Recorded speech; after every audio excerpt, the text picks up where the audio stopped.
믿음의 여정, 보이지 않는 것을 보는 눈 사랑하는 여러분, 혹시 모든 것을 내려놓고 싶을 만큼 삶이 무겁고 고단하게 느껴진 적이 있으신가요?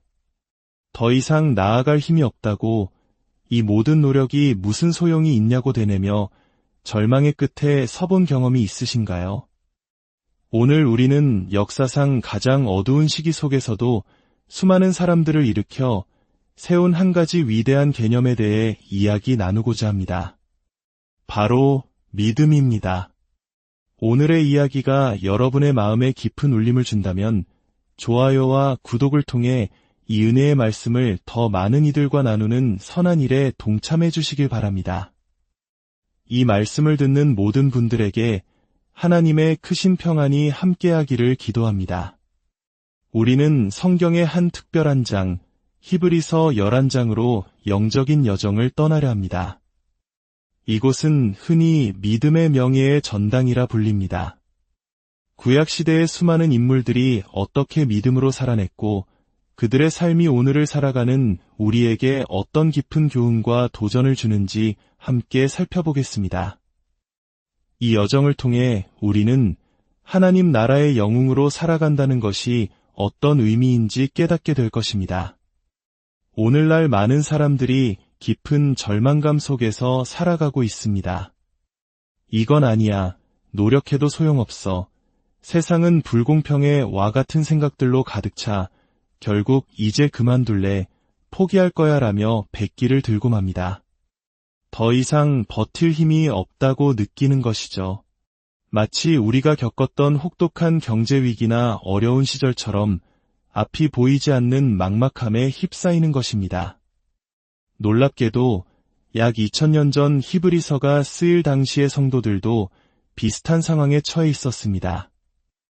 그들은 극심한 박해와 고난 속에서 믿음을 포기하고 과거의 삶으로 돌아가려는 유혹에 시달리고 있었습니다.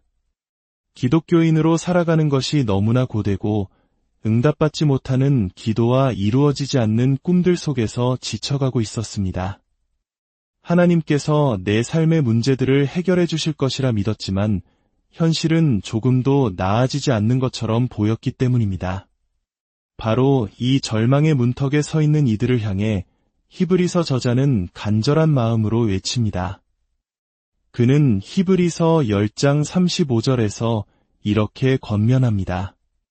그러므로 너희 담대함을 버리지 말라. 이것이 큰 상을 얻게 하느니라. 너희에게 인내가 필요함은 너희가 하나님의 뜻을 행한 후에 약속하신 것을 받기 위함이라. 포기하지 말라는 것입니다. 수건을 던져 버리지 말라는 것입니다. 인내하라고, 하나님의 약속은 반드시 이루어질 것이라고 격려합니다. 그리고 곧이어 신앙의 핵심을 꿰뚫는 한 구절을 선포합니다. 오직 나의 의인은 믿음으로 말미암아 살리라. 여러분, 이 말씀을 깊이 새겨보십시오. 믿음은 우리가 때때로 방문하는 특별한 행사가 아닙니다. 믿음은 의로운 자들이 살아가는 삶의 방식 그 자체입니다. 그것은 우리의 일상이며 삶의 모든 순간을 이끌어가는 기본 원칙이 되어야 합니다. 만약 우리가 믿음으로 살고 있지 않다면 우리는 하나님의 살아계심과 그분의 능력을 우리 삶 속에서 온전히 경험하지 못하고 있는 것인지도 모릅니다. 그렇다면 우리를 살게 하는 믿음이란 과연 무엇일까요? 히브리서 11장 1절은 믿음을 이렇게 정의합니다. 믿음은 바라는 것들의 실상이요 보이지 않는 것들의 증거니. 이 구절은 믿음이 막연한 기대나 뜬구름 잡는 이야기가 아님을 분명히 말해줍니다. 믿음은 아직 우리 눈에 보이지 않고 오감으로 느껴지지 않지만 분명히 실제하는 것들에 대한 확신입니다. 여기서 가장 중요한 것은 믿음의 대상, 즉 실상입니다. 우리의 믿음이 어디에 뿌리를 내리고 있는가 하는 점입니다. 만약 부실한 대상에 큰 믿음을 둔다면 그 믿음은 아무런 힘을 발휘하지 못할 것입니다. 아무리 간절히 믿는다 해도 그 대상 자체가 거짓이라면 결국 모래 위에 지은 집처럼 무너져 내릴 뿐입니다. 그러나 비록 겨자씨 한 알처럼 작은 믿음이라 할지라도 그 믿음이 전능하시고 신실하신 하나님이라는 반석 위에 세워져 있다면 우리는 산을 옮기는 위대한 역사를 경험하게 될 것입니다. 그러므로 믿음을 키우고 싶다면 단순히 믿어야지라고 감정을 쥐어짜는 것이 아니라 우리의 믿음의 대상이신 하나님이 얼마나 위대하고 신실하신 분인지를 더 깊이 알아가야 합니다. 그분의 말씀을 더 깊이 묵상하고 그분의 성품을 신뢰할 때 우리의 믿음은 자연스럽게 자라나게 됩니다. 많은 사람들이 믿음을 감정과 혼동합니다. 그러나 믿음은 감정이 아닙니다. 감정은 생각하지 못합니다. 감정은 외부 정보에 따라 수시로 변하는 파도와 같습니다. 오늘은 믿음이 충만한 것 같다가도 내일 어려운 일이 닥치면 순식간에 사라져 버릴 수 있는 것이 감정입니다. 그러나 참된 믿음은 우리의 감정 상태와 상관없이 보이지 않는 하나님의 약속과 그분의 변치 않는 성품에 굳건히 서 있는 것입니다. 믿음은 하나님께서 진리를 말씀하고 계신 것처럼 행동하는 것입니다. 히브리서 11장 6절은 이렇게 증언합니다. 믿음이 없이는 하나님을 기쁘시게 하지 못하나니 이것은 선택사항이 아닙니다. 하나님과의 관계에 있어서 믿음은 필수적인 요소입니다. 왜 하나님께서는 이토록 믿음을 중요하게 여기실까요? 그것은 우리가 믿음으로 행하지 않을 때 우리는 말없이 하나님의 신실하심과 그분의 인격을 의심하는 것이 되기 때문입니다. 하나님, 저는 당신의 말씀을 온전히 믿지 못하겠습니다. 라고 말하는 것과 같습니다. 성경은 믿음으로 말하는 것이나 믿음으로 느끼는 것이 아닌 믿음으로 행하는 것을 강조합니다. 우리의 믿음이 머릿속의 지적인 동의를 넘어 우리의 발걸음을 움직이는 실제적인 행동으로 이어질 때 비로소 하나님께서는 우리 삶 가운데 구체적으로 역사하기 시작하십니다. 이론이 아닌 살아있는 현실이 되는 것입니다. 히브리서 저자는 위대한 진리를 증명하기 위해 우리를 구름같이 둘러싼 허다한 증인들에게로 안내합니다. 그는 구약 성경 속으로 우리를 데려가 믿음으로 살았던 인물들을 한 명 한 명 소개합니다. 아벨은 더 나은 제사로 믿음을 보였고 에녹은 하나님과 동행함으로 죽음을 보지 않고 옮겨졌습니다.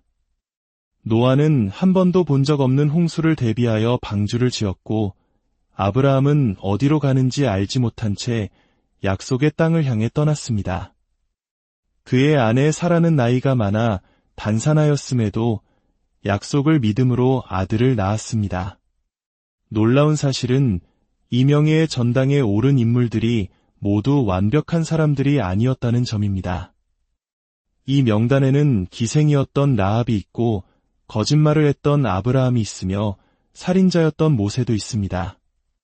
하나님의 얼굴 앞에서 웃으며 그분의 약속을 의심했던 사라도 있습니다.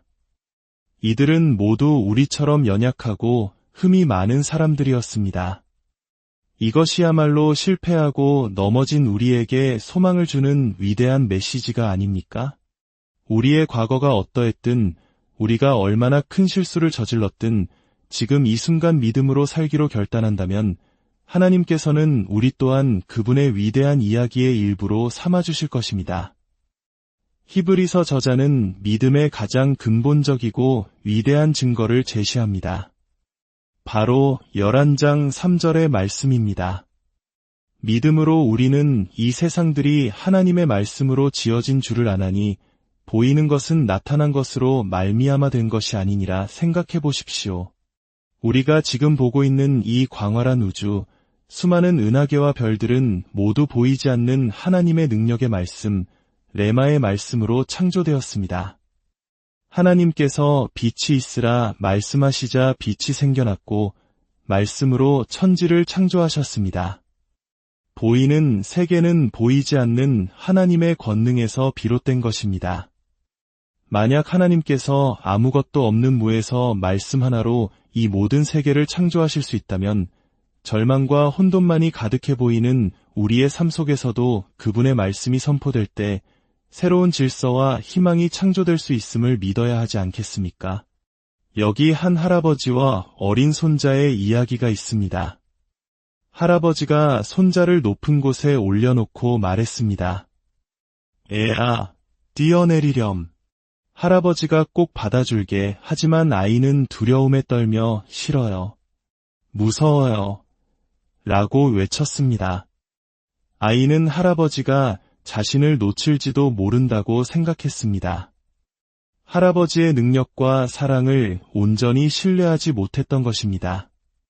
하지만 할아버지는 포기하지 않고 계속해서 다정하게 말했습니다. 괜찮아. 할아버지를 믿고 뛰어봐. 아이는 주저하며 말했습니다. 할아버지, 조금만 더 가까이 와주세요. 할아버지는 미소를 지으며 아이에게 더 가까이 다가갔습니다. 우리의 기도를 들으시고 우리에게 가까이 오시는 하나님처럼 말입니다. 몇 번의 망설임 끝에 아이는 마침내 눈을 꼭 감고 할아버지의 품을 향해 몸을 던졌습니다. 그리고 할아버지의 강한 팔이 아이를 안전하게 안아주었습니다. 그 경험 이후 아이는 더 이상 두려워하지 않았습니다. 오히려 할아버지를 볼 때마다 높은 곳으로 달려 올라가 할아버지, 저 잡으세요. 외치며 기쁘게 뛰어내렸습니다. 반복된 경험을 통해 할아버지의 사랑과 신실함에 대한 굳건한 믿음이 생겼기 때문입니다. 하나님께서는 우리가 그분의 신실하심을 온전히 신뢰하기를 원하십니다. 그래서 삶의 어떤 문제 앞에서든 하나님, 저를 붙잡아 주세요.